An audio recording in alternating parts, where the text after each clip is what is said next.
Hello students, I hope you all are well. In this video we are going to start factorization theorem. Okay?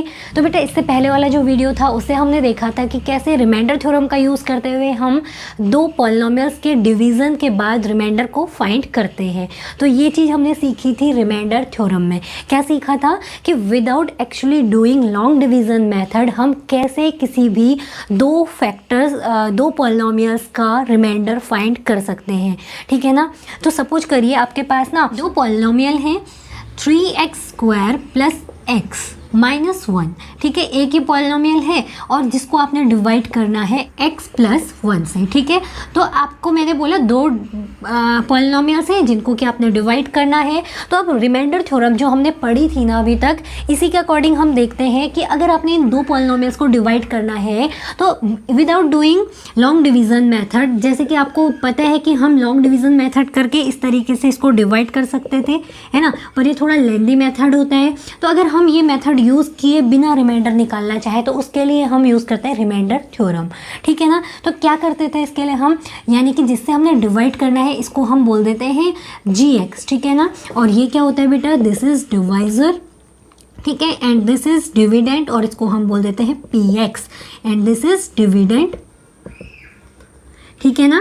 And यहाँ पे जब हम कुछ steps use करते हैं तो ये क्या मिलता है हमें qx यानी कोशेंट, और कुछ कोशेंट मिलने के बाद हमें रिमाइंडर मिल जाता है rx। ठीक है ना। तो ये रिमाइंडर इतने सारे स्टेप्स यूज़ करने के बाद हमें मिलता है, पर रिमाइंडर थ्योरम का यूज़ करके हम बिना ये प्रोसेस किए हुए कैसे रिमाइंडर फाइंड कर सकते हैं वो चीज़ हम देखते हैं।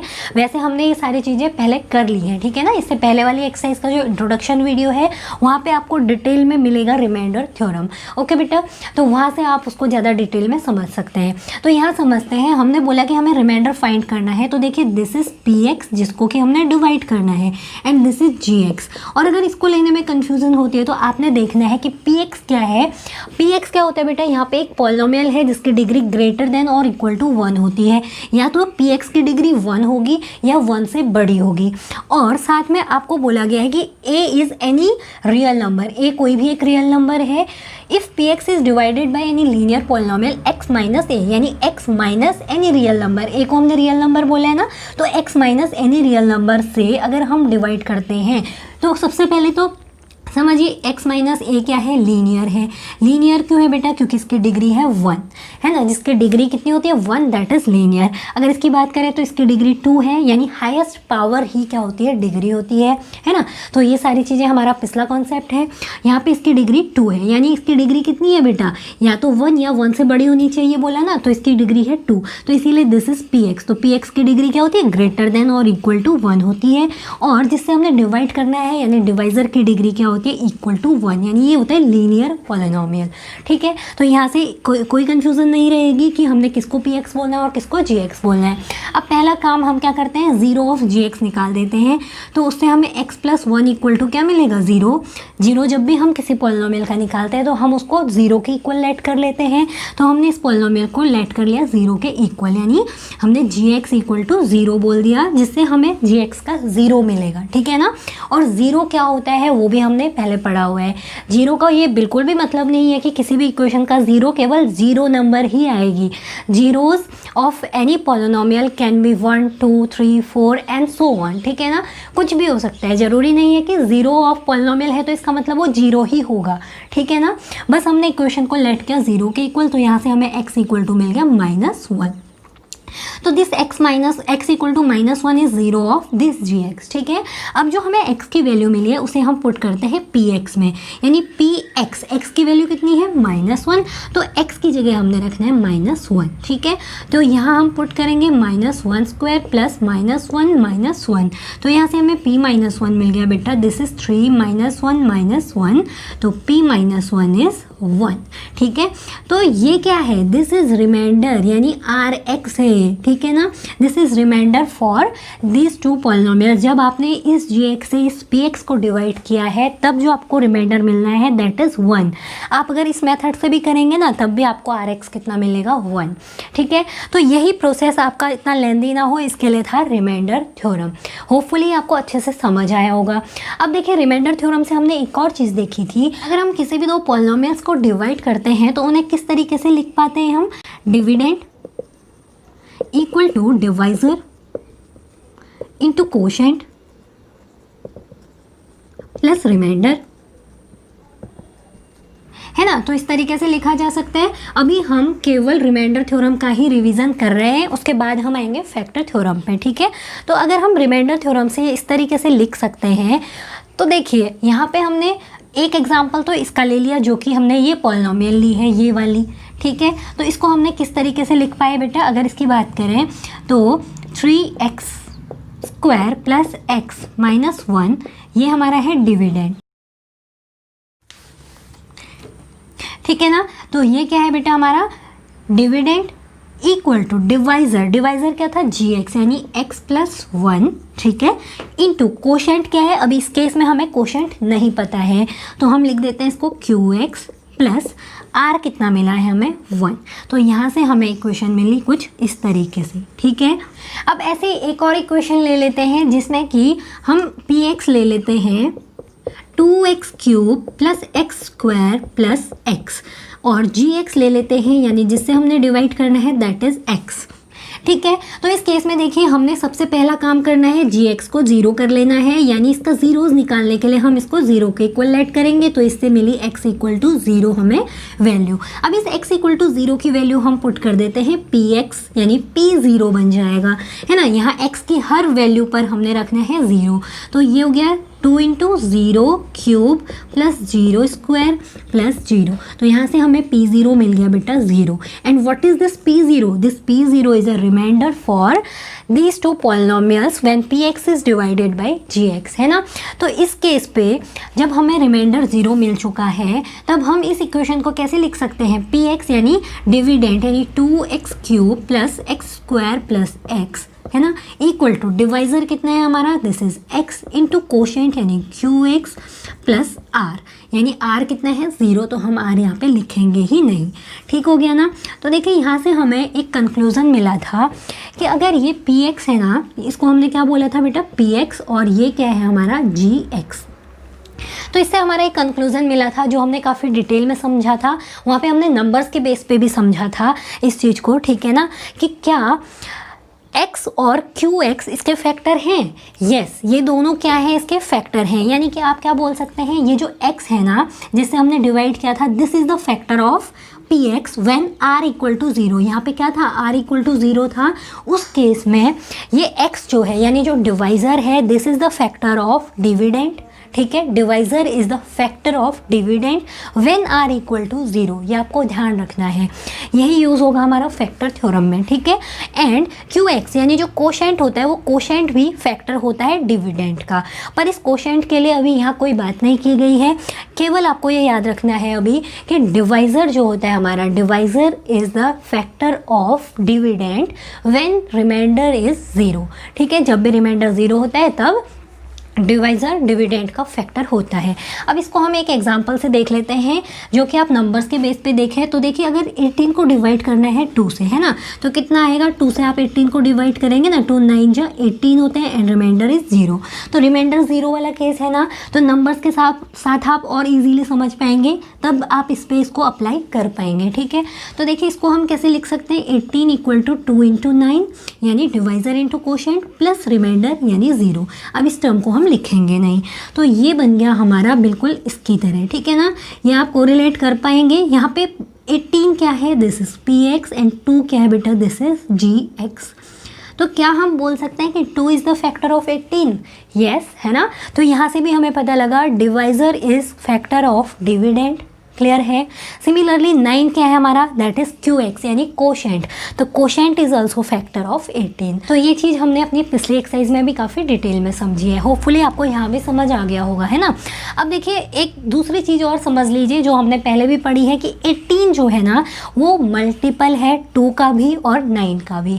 तो यहाँ से आप दो चीज़ें समझ सकते हैं कि dividend is the multiple of divisor as well as quotient, ठीक है ना, कोशेंट का भी मल्टीपल होता है वो, और डिवाइजर का भी मल्टीपल होता है, कौन, डिविडेंड। और केस क्या है, जब रिमाइंडर क्या होता है, 0 होता है। अगर इसी केस में हम अगर 19 को डिवाइड करते हैं ना 2 से, तो इस केस में r इक्वल टू मिल जाता यानी रिमाइंडर 1 मिल जाता, तो हम 19 को लिख पाते कैसे, 2 इंटू 9 + 1 है ना, तो ये रिमाइंडर 1 हो जाता, तब 9 और 2 फैक्टर नहीं होंगे 19 के, है ना, नहीं होंगे ऑब्वियसली, और ना तो 19 मल्टीपल है 2 और 9 का। होपफुल स्टूडेंट समझ आया होगा कि रिमाइंडर थ्योरम हम क्यों और कैसे यूज़ करते हैं और इसको यूज़ करने का क्या बेनिफिट है। हमें काफ़ी ईजीली इसका रिमाइंडर मिल जाता है। और हमने रिमाइंडर थ्योरम से एक चीज़ सीखी कि जो डिविडेंड होता है, डिविडेंड के 2 फैक्टर्स होते हैं। अगर रिमाइंडर 0 है ना, उस केस में डिविडेंड के 2 फैक्टर होते हैं, एक तो डिवाइज़र और एक कोशेंट, ठीक है। तो होपफुली आपको ये अच्छे से समझ आ गया होगा कि कैसे हमने इस चीज़ को अप्लाई किया है। अब हम समझ लेते हैं फैक्टर थ्योरम। तो देखिए एक बार दोबारा देख लेते हैं कि जो px है उसको हम कैसे डिफाइन कर सकते हैं। x - a यानी कि ये है हमारा gx, है ना। px इक्वल टू क्या लिखा जा सकता है, what is px, this is, इसको इस तरीके से लिख लेते हैं कि dividend equal to divisor into quotient plus remainder. ठीक हो गया, तो ये हमने लिख लिया बाय रिमाइंडर थ्योरम, ठीक है ना। तो अगर रिमाइंडर थ्योरम से ये आ गया हमारा, तो इससे हम देखते हैं कि डिविडेंड क्या है इस केस में, px, divisor is x - a जो कि लीनियर पॉलिनोमियल है, और कोशेंट को हमने बोल दिया qx, and pa is what, this is remainder, ठीक है ना। तो pa हो गया हमारा रिमाइंडर। अब देखिए pa रिमाइंडर कैसे मिला हमें, यानी कि रिमाइंडर को तो हम rx लिखते हैं ना, तो ये कैसे pa आया, ये चीज़ हम सारी चीज़ें प्रूफ कर चुके हैं in previous part of introduction, जिसपे कि हमने देखा था रिमाइंडर थ्योरम को, है ना। तो आप वहाँ से और ज़्यादा क्लियरली उसे समझ सकते हैं। तो यहाँ पे हम प्रूफ नहीं देखेंगे, हमने केवल डिफरेंशिएशन देखना है कि क्या डिफरेंस था। अब हम आते हैं अपनी फैक्टर थ्योरम पर। तो देखिए बेटा, फैक्टर थ्योरम की अगर बात करें ना, तो उसमें क्या बोला गया है, if px is a polynomial of degree greater than और इक्वल टू 1। सिमिलरली यहाँ भी वही चीज़ बोली गई थी कि px एक पॉलिनोमियल है जिसकी डिग्री कितनी है बेटा, px एक पॉलिनोमियल है जिसकी डिग्री या तो 1 है या 1 से ग्रेटर है, ठीक है। सिमिलर चीज बोली गई है ना इधर की तरह। उसके बाद बोला गया है कि and A is any real number, और ए एक क्या है, कोई भी रियल नंबर है। तो ये भी हमें रिमाइंडर थ्योरम की तरह ही दिया गया है, ठीक है। अब उसके बाद इन्होंने 2 कंडीशंस बता रखी हैं। अगर ऐसा है तो x - a is the factor of px, x - a क्या है, फैक्टर होगा किसका, px का। अगर pa क्या है 0, तो ये pa क्या है, सबसे पहले pa है रिमाइंडर। ये कहाँ से पता लगा हमें pa रिमाइंडर है, ये हमने सीखा था रिमाइंडर थ्योरम में, जहाँ पे हमें पता लगा था pa क्या है बेटा, रिमाइंडर, यानी जो rx होता है ना, ये rx ही हमारा क्या है, pa है। और यहाँ पे rx जो है इसकी डिग्री होती है 0, तो इसीलिए इसे हम r = pa बोल देते हैं, ठीक है ना। तो ये pa क्या है, रिमाइंडर है। ये सारा प्रूफ हम कर चुके हैं, इसीलिए यहाँ पे और दोबारा रिपीट नहीं कर रहे, ठीक है ना।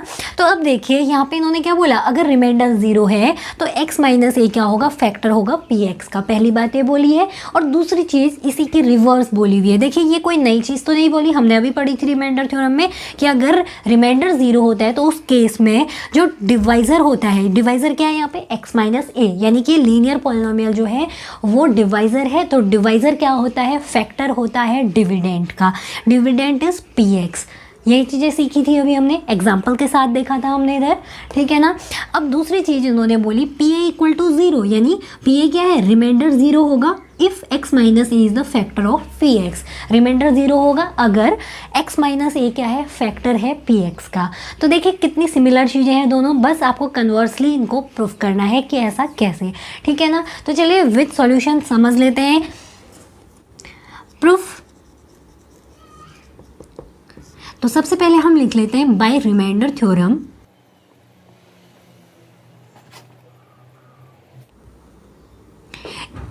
रिमाइंडर थ्योरम से क्या बोला जाता है, px यानी डिविडेंड इक्वल टू डिवाइजर यानी x - a into quotient is qx and plus remainder क्या है बेटा, pa, ठीक है। ये तो बात हो गई हमारी रिमाइंडर थ्योरम से जो हमने सीखा हुआ है।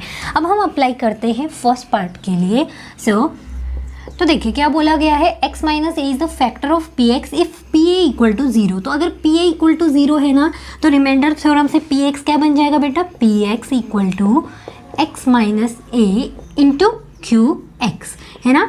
अब क्या बन गया, px, ये जो रिमाइंडर थ्योरम से हमें px मिला था ना, वहाँ पे अगर pa 0 है तो ये बची हुई चीज़ बस यही रहेगी ना। तो pa की वैल्यू क्या है यहाँ पे 0, here P A equal to 0।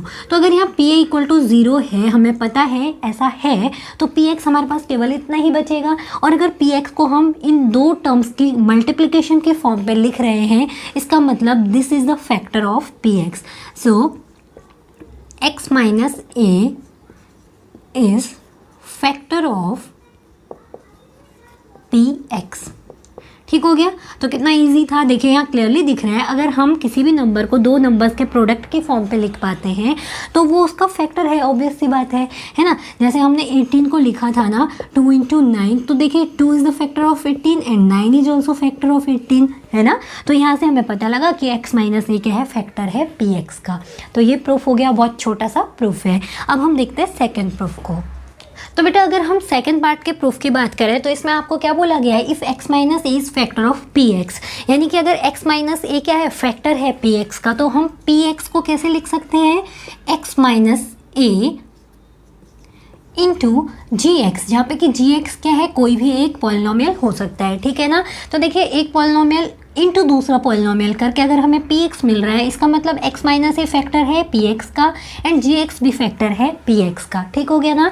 अब देखिए हम क्या करेंगे, अगर x माइनस ए फैक्टर है बोला गया है तो x minus A equal to हम ले लेंगे 0 के, तो x की वैल्यू हमें क्या मिल जानी है यहाँ से, a, है ना। तो x की वैल्यू a मिल गई, तो यहाँ से हम वैल्यू निकालेंगे पी ए।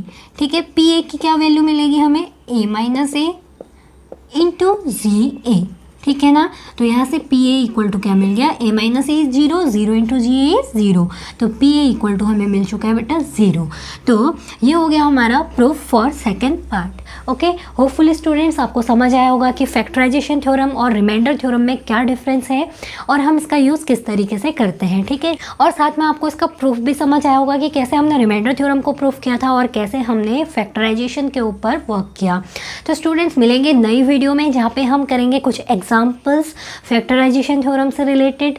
तो अगर वीडियो पसंद आई तो प्लीज़ लाइक ज़रूर कीजिएगा और शेयर कीजिएगा। साथ में अगर चैनल पे नए हैं तो चैनल को सब्सक्राइब कर लीजिएगा। तो मिलते हैं नई वीडियो में with examples. Till then take care and bye bye.